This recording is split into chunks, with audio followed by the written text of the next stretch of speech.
Saviez-vous qu'avant chaque miracle, Jésus se retirait souvent dans le silence? Les évangiles effleurent à peine ce mystère. Quelle était cette prière secrète? Ce n'était peut-être pas une simple formule magique, mais un état de conscience pure, une union intérieure totale avec le Père, comme le dit Jean 10:30. Cette présence silencieuse était la véritable clé, un secret que les traditions mystiques murmurent encore aujourd'hui. Cette vidéo t'invite à découvrir pourquoi la prière la plus puissante de Jésus n'a jamais été enseignée mot pour mot, comment le silence précède toujours la manifestation divine, en quoi le miracle est le reflet visible d'une harmonie invisible, pourquoi une prière sans intermédiaire dérange toute institution et comment retrouver aujourd'hui l'état intérieur que Jésus incarnait. Ce contenu ne cherche pas à contester la foi, mais à la vivre de l'intérieur. Ne regarde pas cette vidéo comme une simple explication, écoute-la comme une invitation au silence. Laisse-la résonner comme un souvenir ancien. Si tu ressens un appel intérieur, reste jusqu'au bout. Peut-être que le secret n'a jamais été effacé.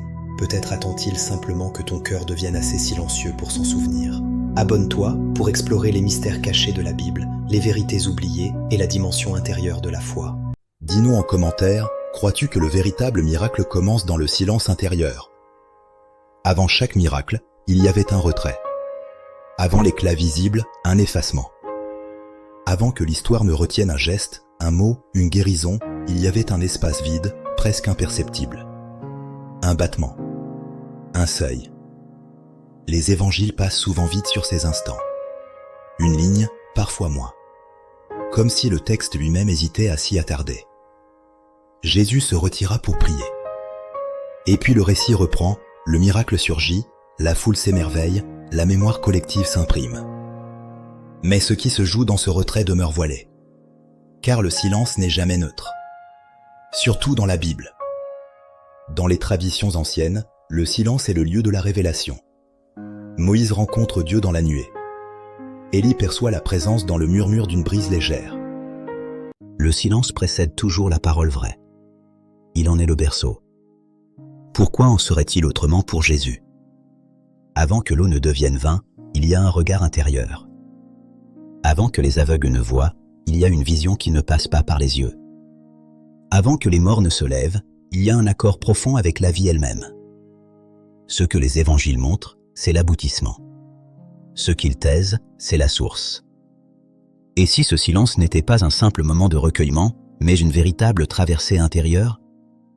Un passage où Jésus cessait d'être perçu comme un homme agissant pour devenir un espace disponible à l'action du Père. Le Fils ne peut rien faire de lui-même.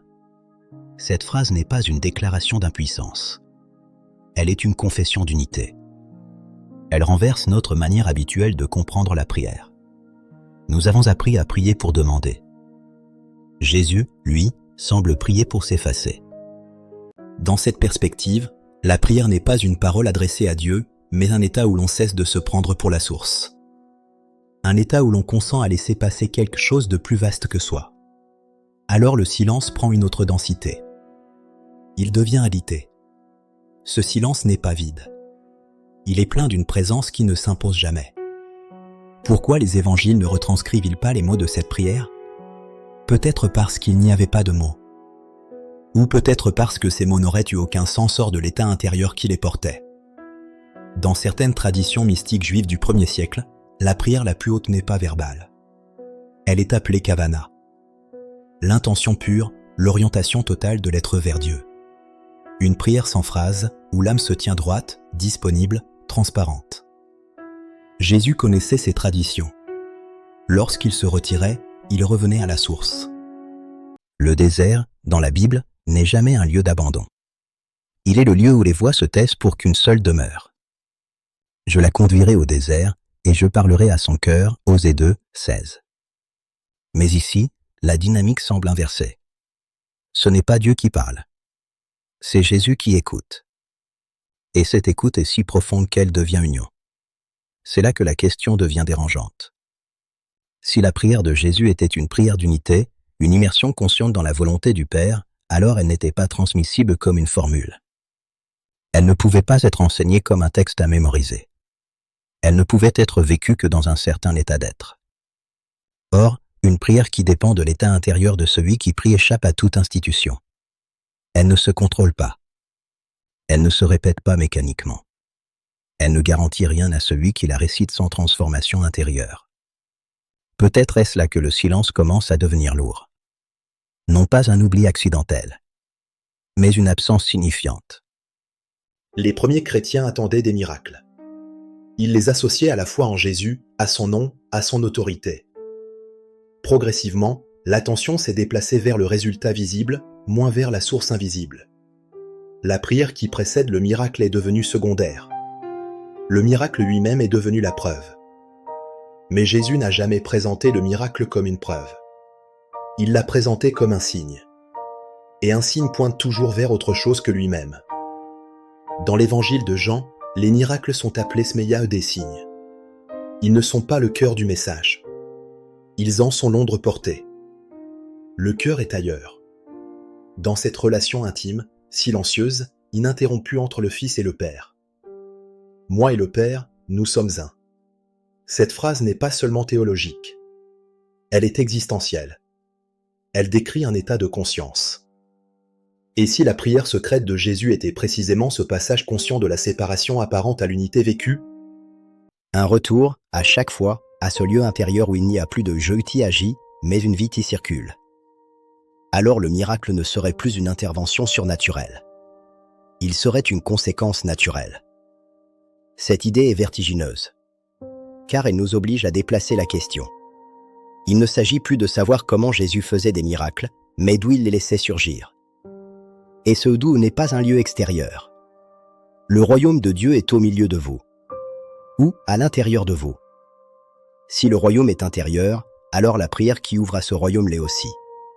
Elle n'est pas tournée vers le ciel lointain, mais vers une profondeur présente. C'est pour cela que cette prière dérange.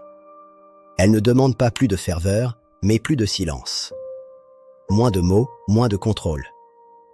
Fermer un instant l'esprit rationnel n'est pas une invitation à renoncer à la raison. C'est une invitation à reconnaître ses limites. À accepter que certaines vérités ne se comprennent pas, mais se perçoivent. Il existe en chacun un lieu qui reconnaît ce silence. Un lieu qui sait, sans savoir comment. Lorsque tu entends ces mots, quelque chose en toi écoute déjà autrement. Non pas avec l'intellect, mais avec une mémoire plus ancienne. Une mémoire qui n'est pas faite de souvenirs, mais de résonance. Et si ce que tu t'apprêtes à explorer n'était pas une révélation nouvelle, mais une reconnaissance? Et si cette prière n'était pas absente des textes parce qu'elle a été effacée, mais parce qu'elle attend que le lecteur devienne silencieux à son tour? Car certaines portes ne s'ouvrent pas avec des clés. Elles s'ouvrent quand le bruit cesse. Et dans cet arrêt, dans cette suspension, dans cet espace entre deux pensées, quelque chose commence déjà à agir. Les évangiles canoniques sont d'une sobriété presque déroutante. Ils racontent des événements qui bouleversent l'ordre naturel du monde, mais ils le font avec une retenue extrême, comme s'ils refusaient d'en dire trop. Peu de descriptions psychologiques. Peu de détails intimes. Et surtout, des silences répétés là où notre curiosité moderne voudrait des explications. Ces silences ne sont pas des manques. Ils sont des indices. Avant la multiplication des pains, le texte précise simplement que Jésus leva les yeux vers le ciel, Marc 6, 41. Rien de plus. Aucun discours. Aucun appel solennel. Juste ce geste. Dans la culture biblique, lever les yeux n'est pas une posture anodine. Ce n'est pas regarder vers le haut comme vers un lieu géographique, mais signifier une orientation intérieure, une reconnaissance de la source. Le regard précède l'acte. L'alignement précède la manifestation. Père, je te rends grâce de ce que tu m'as exaucé. Je savais que tu m'exauces toujours. Cette phrase est troublante. Jésus ne demande rien. Il remercie. Le miracle n'est pas présenté comme une réponse incertaine, mais comme quelque chose de déjà accordé. Ce détail change tout. Car une prière qui remercie avant l'acte n'est pas une prière de supplication. C'est une prière de connaissance. Une prière fondée sur une relation continue, non sur un espoir ponctuel. Avant chaque guérison majeure, les évangiles notent ce même mouvement, Jésus se retire. Il s'éloigne. Il échappe au regard. Comme si l'action visible devait toujours naître d'un retour invisible. Jésus se rendit dans un lieu désert, et là il pria. Le désert, encore une fois. Lieu de dépouillement. Lieu sans distraction. lieu où l'homme ne peut compter que sur l'essentiel. Dans la tradition biblique, le désert n'est pas seulement un espace géographique. Il est un état. Un lieu intérieur où les certitudes tombent, où les masques se dissolvent, où la relation à Dieu cesse d'être médiatisée par le rituel pour devenir directe. Pourquoi Jésus, qui semblait déjà si proche du Père, ressentait-il ce besoin constant de retrait? Pourquoi cette insistance, presque obsessionnelle, sur la solitude avant l'action? Les évangiles ne répondent pas explicitement. Mais d'autres textes, longtemps écartés du canon, ouvrent des pistes troublantes. Dans l'évangile apocryphe de Thomas, Jésus prononce cette phrase radicale « Le royaume est à l'intérieur de vous et il est à l'extérieur de vous ». Cette parole renverse la logique religieuse classique. Si le royaume est intérieur, alors la prière ne peut plus être seulement une parole adressée à un Dieu lointain. Elle devient une reconnaissance, une prise de conscience, une manière d'habiter ce royaume déjà présent. Dans ce texte, Jésus ne parle presque jamais de demande. Il parle de découverte, de dévoilement, d'éveil. Le vocabulaire est celui de la connaissance intérieure, non de l'obéissance extérieure. Cette perspective se retrouve dans plusieurs écrits découverts à Nag Hammadi. Les manuscrits parlent d'un Dieu qui ne se rencontre pas dans la répétition mécanique, mais dans une transformation de la conscience. La prière y est décrite non comme un discours, mais comme un état d'être. Un passage affirme que l'homme prie véritablement lorsqu'il devient simple, unifié, sans division intérieure. Cette simplicité n'est pas naïveté, elle est intégrité, absence de conflit entre ce que l'on pense, ce que l'on dit et ce que l'on est. Dans cette lumière, la prière de Jésus prend une profondeur nouvelle. Elle n'est plus un acte religieux ponctuel, mais une manière d'habiter le réel, une continuité. Jésus ne demandait pas au Père d'agir, il entrait dans l'unité avec lui. Moi et le Père, nous sommes un. Jean 10, 30. Mais lue dans le contexte de la prière, elle devient une description d'expérience. Une unité vécue, ressentie, actualisée. L'unité n'est pas un concept. C'est une condition intérieure. Dans cette condition, l'action ne vient plus du jeu séparé. Elle surgit d'un accord profond avec ce que les évangiles appellent la volonté du Père. Non pas une volonté arbitraire, mais une intelligence vivante qui soutient toute chose. Alors le miracle cesse d'être une exception. Il devient une conséquence. Si la prière secrète de Jésus ressemblait à quelque chose, ce n'était pas à une formule. C'était à une reconnaissance silencieuse. Une manière de dire sans mots « Je suis là où tu es ». Fais ce que tu fais. Une immersion totale dans le courant divin. Cet abandon du jeu est central. Il traverse toute la tradition mystique, juive comme chrétienne. Que ta volonté soit faite n'est pas une résignation. C'est un consentement actif. Une sortie de la séparation. Dans cette perspective, la prière n'est pas tournée vers l'obtention d'un résultat, mais vers la disparition de l'obstacle intérieur. Ce qui empêche l'action divine n'est pas le manque de ferveur, mais l'excès de contrôle. Et c'est ici que la question institutionnelle surgit. Comment transmettre une prière qui n'est pas un texte? Comment enseigner une expérience intérieure sans la réduire à une technique? Comment garantir l'unité sans passer par l'obéissance à une forme extérieure? Une prière fondée sur l'état de conscience ne se contrôle pas. Elle échappe aux hiérarchies. Elle rend chaque être humain responsable de sa propre intériorité. Si chacun découvre cette union, le pouvoir change de main. La médiation devient inutile. Le sacré cesse d'être confiné dans des lieux, des fonctions, des statuts. Il devient accessible dans le silence de chaque cœur disponible. Cela ne signifie pas que l'institution ait agi par malveillance, mais toute structure cherche à se préserver. Et une prière qui ne dépend d'aucune structure est, par nature, déstabilisante.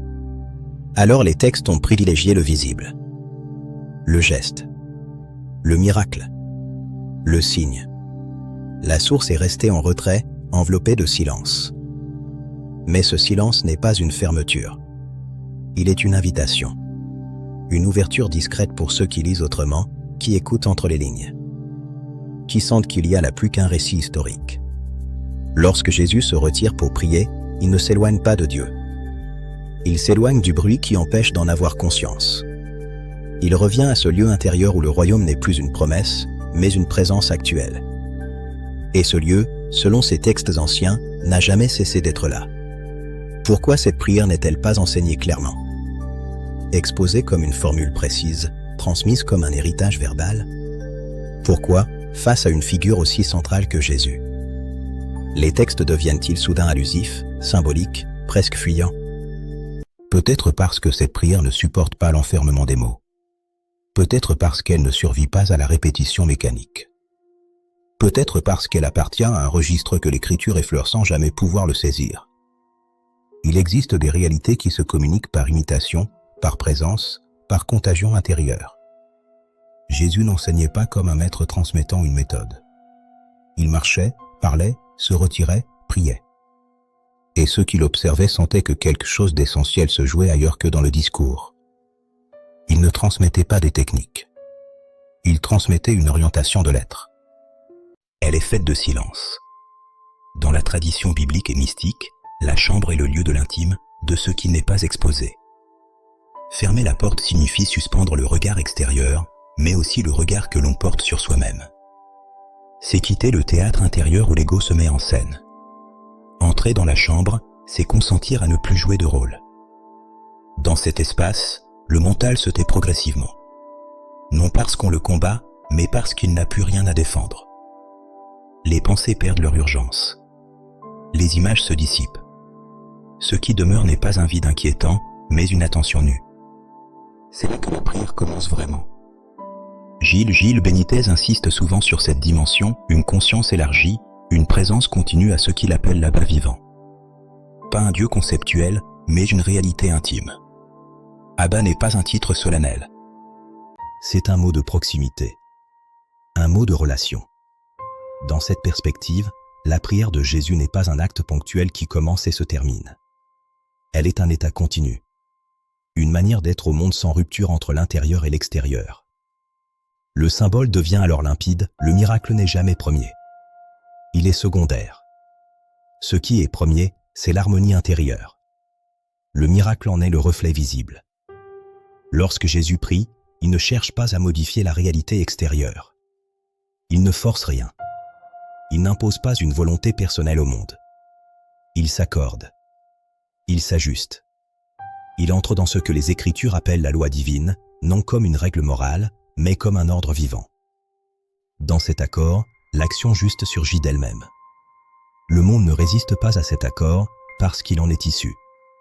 C'est ici que le vertige apparaît. Car si le miracle n'est que le prolongement naturel d'une harmonie intérieure, alors le véritable enjeu n'est pas l'acte spectaculaire, mais l'état de conscience qui le rend possible. Et cet état ne dépend ni d'un statut religieux, ni d'une fonction sacrée, ni d'une autorité extérieure. Il dépend d'un dépouillement.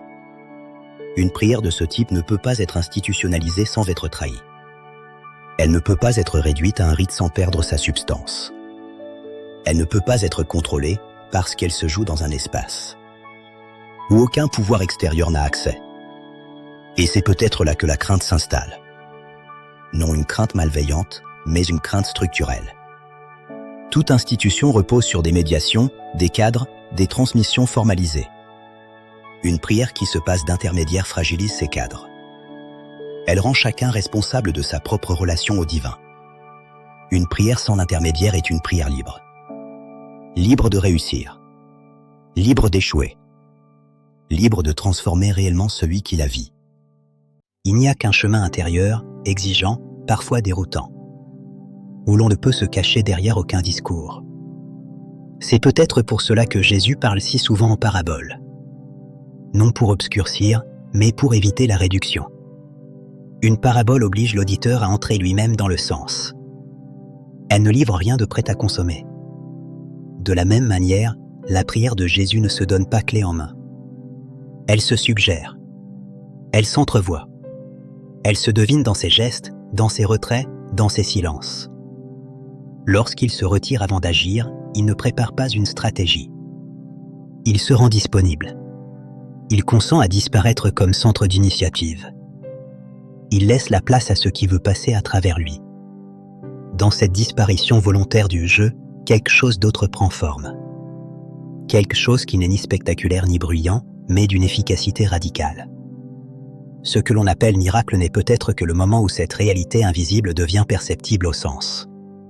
Et si l'Église, au fil des siècles, a laissé cette prière dans l'ombre, ce n'est peut-être pas par volonté de dissimulation consciente, mais parce qu'elle se situe à un niveau où le langage dogmatique devient impuissant. Là où commence l'expérience directe, les structures hésitent, car une expérience directe ne se délègue pas. Elle ne se vit pas par procuration.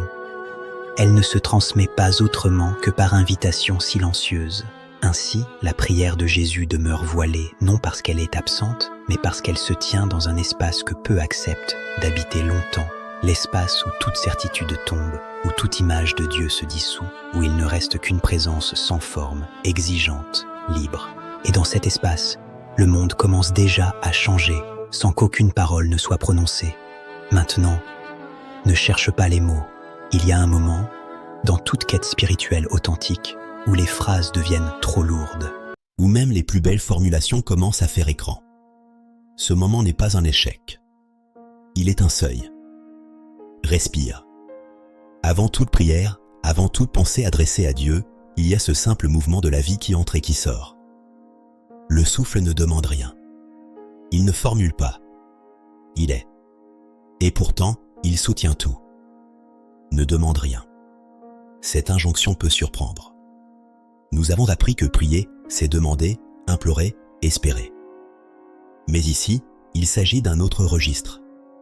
Un registre plus ancien, plus profond, où la relation ne passe plus par le besoin, mais par la présence. Peut-être que la prière de Jésus commence exactement là. Avant toute parole. Avant toute intention formulée. Dans un silence alité. Ce silence n'est pas une absence. Il est plein. Plein d'une présence qui ne s'impose jamais, mais qui se retire dès qu'on cherche à la posséder. Une présence qui ne répond pas à l'agitation, mais à l'abandon. Avant que tu m'appelles, je te répondrai, Isaïe 65, 24. Ce verset, lu trop vite, semble poétique.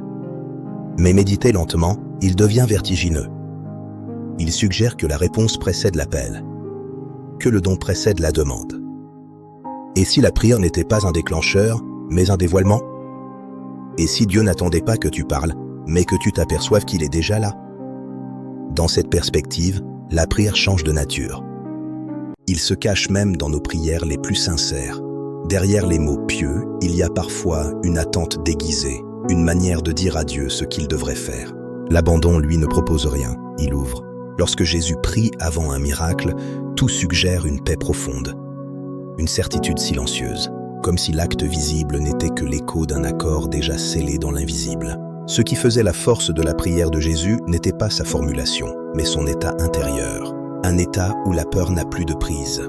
Un état où la confiance est une évidence. Dans cet état, Dieu n'est plus au ciel. Il est vivant en toi, non comme une idée, non comme une croyance, mais comme une présence immédiate, silencieuse, stable. C'est là que beaucoup s'arrêtent.